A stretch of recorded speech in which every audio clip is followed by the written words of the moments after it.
On va parler de crédit social.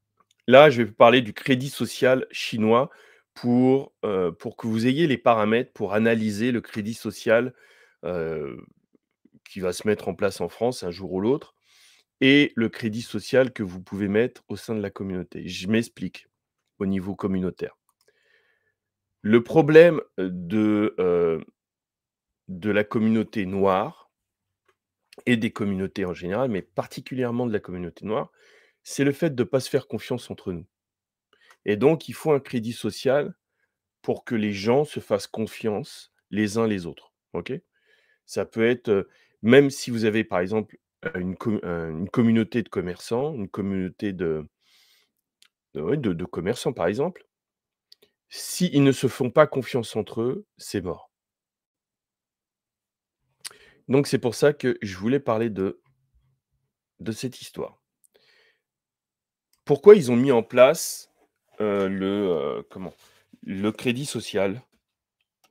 Pourquoi ils ont mis en place le crédit social? Le gouvernement chinois a mis en place les crédits social. Il faut savoir qu'il y a eu une histoire. Ils ont voulu mettre ça en place depuis bien avant cette histoire-là, mais ça a donné un coup d'accélérateur. C'est l'histoire du lait contaminé.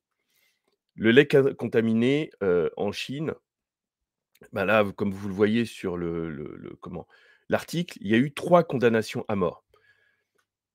La justice chinoise commence à rendre les verdicts. La plus haute personnalité à être jugée, l'ex-patronne de l'entreprise laitière au centre du scandale, écope d'elle d'une peine de prison à vie. OK. Il y a certains qui ont été, exécutés. Il y a des gens qui ont été exécutés pour cette histoire. Le problème, quelle est cette histoire? En fait, c'est qu'il y a eu du lait il me semble que c'est du lait pour enfants, oui, c'est du lait pour enfants, mélangé à de la mélamine, hein, pour augmenter la protéine et cetera. Sauf qu'il y a eu, je crois que c'est des Néo-Zélandais qui ont pointé du doigt les laits qui étaient distribués aux enfants chinois, en indiquant que, il était très dangereux. Il était vraiment dangereux.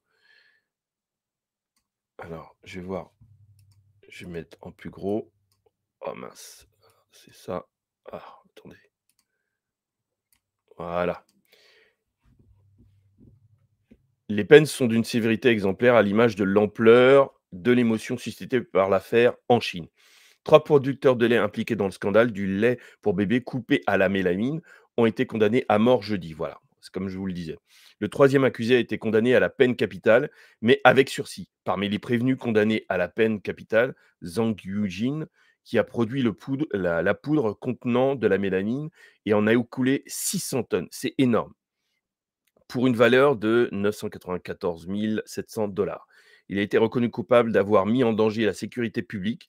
Le lait contaminé avait intoxiqué l'an dernier 300 000 enfants. 6 n'avaient pas survécu aux calculs rénaux causés par la mélamine. Voilà. À savoir que c'était en 2021, il y a eu la fin de la politique de l'enfant unique. Avant, donc le scandale, il est arrivé au moment de l'enfant unique. Ton enfant meurt, tu as plus le droit d'avoir des enfants. Donc c'est encore plus scandaleux. Oui, enfin, oui, c'est encore plus scandaleux quand tu n'as droit qu'à un enfant dans toute ta vie. C'est plus le cas maintenant, ils ont droit à jusqu'à 3 enfants. OK, bon, c'est devenu la ça a changé. Mais à ce moment-là, heu, hem, tuer un enfant, que ton enfant devienne malade alors que tu n'en auras qu'un, ça a créé beaucoup d'émotions en Chine. Et donc, ça a créé une perte de confiance. Et le régime chinois ne tient que grâce à la confiance. Il faut qu'il y ait, il faut que les gens aient confiance. S'ils ont pas confiance, c'est mort. Là, je vous mets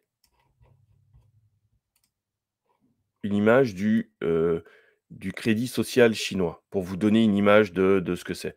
Donc vous démarrez avec un crédit à 1000, vous pouvez augmenter votre crédit, mais vous pouvez aussi perdre du crédit. Voilà, c'est une belle image de ce qu'est, ce que doit représenter pour vous le crédit, social chinois.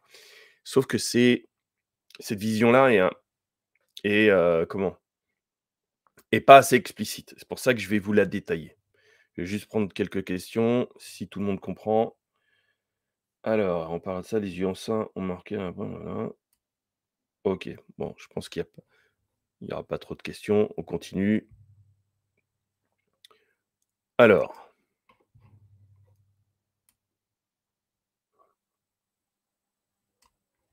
en fait, il faut détailler, je sais pas si on voit bien. Ouais, c'est bon.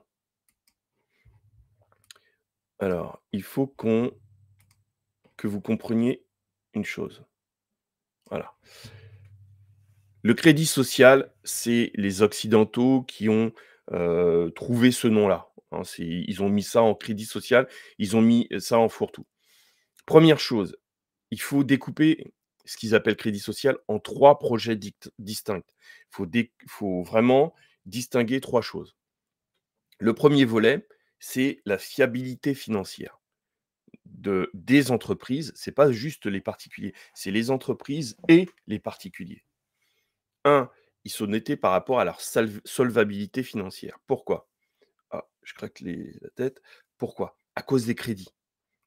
Il y a une bonne partie, un peu comme en Afrique, des gens qui n'avaient pas de compte bancaire, donc s'ils n'ont pas de compte bancaire, eh ben, ils peuvent pas emprunter et il faut bien comprendre que la Chine a évolué depuis un moment. C'est-à-dire qu'avant, hem, les investisseurs étrangers venaient en Chine, ils investissaient et cet argent, en fait, ça permettait de développer, leur population. Donc leur population gagnait de l'argent et ça augmentait leur PIB. Depuis un moment, les investir en Chine devient de plus en plus cher et le niveau de vie des Chinois évolue. Donc ils ont dû faire évoluer leur système de crédit aussi de crédit social. Voilà. Donc il faut une solvabilité financière, donc ils sont notés sur la solvabilité financière de l'entreprise, mais aussi le particulier. L'exécution judiciaire, c'est-à-dire, est-ce que si vous avez été condamné, à payer une amende, à payer, des frais de justice, est-ce que vous avez payé? Ils avaient un gros souci du fait qu'il y avait des gens qui étaient condamnés, il y avait des entreprises qui étaient condamnées et ils ne payaient pas et la peine n'était pas exécutée. Donc perte de confiance. Donc c'était important au niveau du volet, financier, qu'ils soient solvables et que les écus que qu'ils aient bien exécuté leur peine. La fiabilité, commerciale, ça, c'est pas le fait qu'ils soient punis, qu'ils aient une condamnation juridique. C'est juste au niveau des normes, de leur fiabilité, leur système. Est-ce que leur système est fiable? Est-ce que même s'ils sont solvables, est-ce qu'on peut se fier à cette entreprise? Au niveau des particuliers, est-ce que avant de lui faire signer un contrat, est-ce qu'il est fiable? Voilà. La dernière chose, le dernier point, c'est la fiabilité sociale. Est-ce que moralement, c'est au niveau de la morale, est-ce que moralement la personne est digne de confiance? Est-ce que moralement l'entreprise est digne de confiance? Donc ce volet fiabilité financière, il est à part, il est vraiment à mettre dans un coin par rapport au crédit social. D'accord? C'est un des pans du crédit social. Donc au niveau de la France ou de votre communauté, hein, au niveau de la France, il se pourrait qu'un jour, on examine, bah, déjà, c'est le cas pour la solvabilité financière, vous ne pouvez pas emprunter si vous n'avez pas, si vous n'êtes pas solvable. Mais tous ces points-là, si, par exemple, vous avez une peine, quelle qu'elle soit, vous ne pourrez pas, avoir votre note de fiabilité financière sera remis en cause.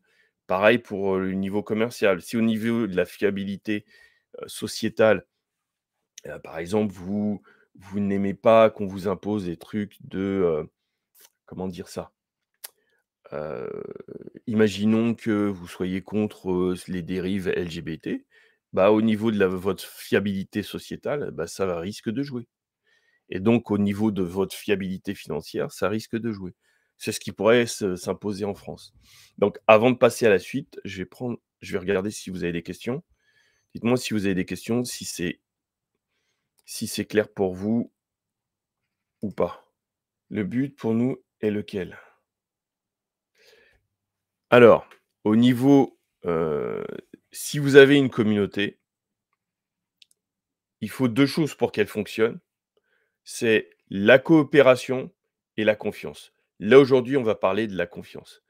Si vous voulez, heu faire confiance, si vous voulez une bonne coopération entre, les gens de votre communauté, il faut avoir une sorte de crédit social. Donc là, je vous donne un exemple de crédit social. Vous n'êtes pas obligé d'appliquer exactement la même chose. Par exemple, si vous avez des partenaires commerciaux, si, heu, par exemple, au niveau de la fiabilité sociétale, si les gens ne sont pas fiables par rapport à vos normes communautaires, bah, ils auront une mauvaise notation. Si c'est des gens qui ont des casseroles judiciaires, ils auront une mauvaise notation. C'est à ce niveau-là que ça peut, changer les choses pour vous. Donc c'est pour ça que je préfère l'indiquer. Au niveau de la France, c'est pareil, je l'ai déjà expliqué. Alors, deuxième. Alors je vais vous réexpliquer, juste donner un détail là-dessus sur la fiabilité financière. Pourquoi les Chinois aussi l'ont lancé? C'est que, ils avaient fait un sondage et 30 de la population, chinoise se faisaient confiance les uns les autres. Vous savez qu'on dit souvent la communauté chinoise est vraiment unie et cetera. Lorsqu'ils ont fait le sondage, en Chine, il y avait que 30 des gens qui se faisaient confiance les uns les autres. C'est vraiment, vraiment très bas. C'est pour ça que c'était important pour eux de mettre en place le crédit social, enfin ce qu'on appelle nous le crédit social. Deuxième. Alors, pour revenir encore une fois, ici c'est tout le temps en évolution. Il y avait, 8 sociétés qui étaient sélectionnées en Chine, par rapport à ce projet-là. Les 8 ont été éjectés et ils ont continué sans ces sociétés. La réputation à l'échelle de la ville, pourquoi j'ai mis ça? Parce que ça a été testé dans différentes villes.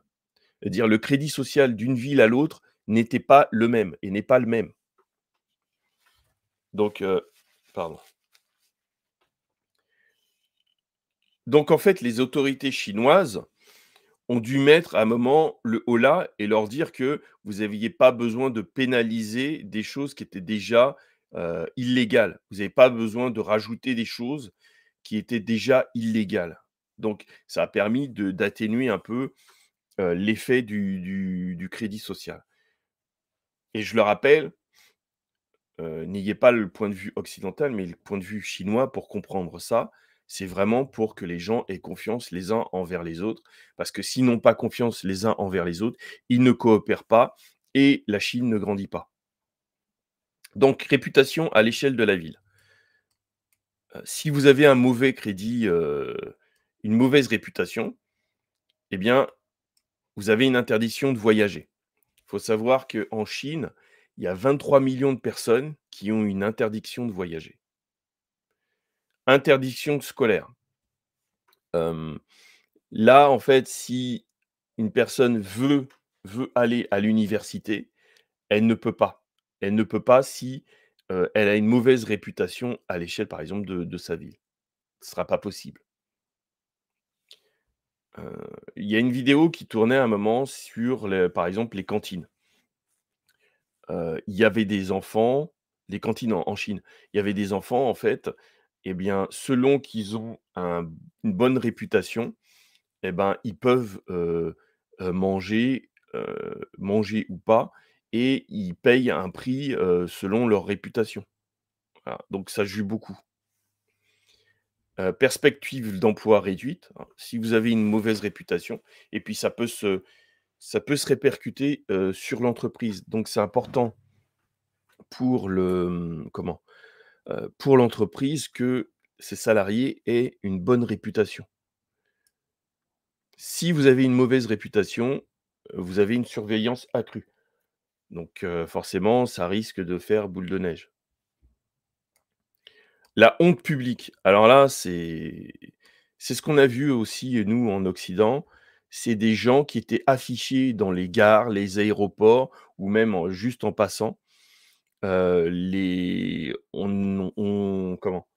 Ils mettaient leurs photos et ils mettaient les dettes qu'ils avaient accumulées et le fait qu'ils n'avaient pas payé, pour qu'ils aient honte et pour qu'ils rectifient le tir. Sauf que bon, les gens qui ne payent pas en général, c'est parce qu'ils ont pas l'argent. Donc voilà. Donc on continue. Pour finir, je crois que c'est tout, c'est la liste noire et la liste rouge. Alors le souci de la liste noire, c'est qu'ils ont pas il y a pas une liste noire, c'est que les gouvernements fédéraux, les différentes régions de Chine, il y a des centaines de listes noires et que, les différentes agences d'État à travers la Chine, ont des listes noires. Donc c'est pas parce que vous êtes sorti d'une liste noire d'une agence de l'État que forcément sur les autres, vous n'apparaîtrez pas. Voilà, et ça, c'est un souci. C'est un souci parce que, ça demande 3 à 5 ans pour sortir de la liste noire. Donc c'est important de ne pas y être. Et pour terminer, je crois que ça l'a effacé. Est-ce que ça a effacé mon truc? Ouais, ça a effacé, merde. Mince, zut, c'est pas grave.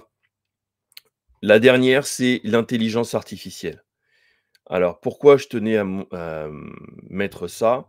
C'est simplement parce que, hem, de plus en plus, en Chine, il faut intervenir l'intelligence artificielle, pour noter les gens, pour que ce soit automatisé. Voilà, donc c'est important de savoir que le crédit social à la chinoise, c'est en constant c'est comme la méthode Kaizen, c'est une amélioration constante du système. Donc en fait, leur système est là pour être amélioré tout le temps, tout le temps, tout le temps, tout le temps. Voilà. Donc c'est important de bien définir le crédit social. Donc un, c'est, alors je reviens dessus. Première chose, c'est la fiabilité financière. Deuxième chose, c'est 3 projets distincts, la réputation à l'échelle de la ville. 3, c'est la liste noire. Donc en fait, lorsque en France, ils mettront en place, une sorte de crédit social, ils vont pas dire qu'ils font un crédit social. Ils vont prendre un pan, par exemple, de la fiabilité financière, un autre pan de la réputation à l'échelle de la ville, un autre, sur la liste noire et ils feront la même chose pour vous empêcher, de leur nuire. Voilà, et au sein d'une communauté, c'est important d'avoir certains de ces éléments pour que les gens de votre communauté se fassent confiance.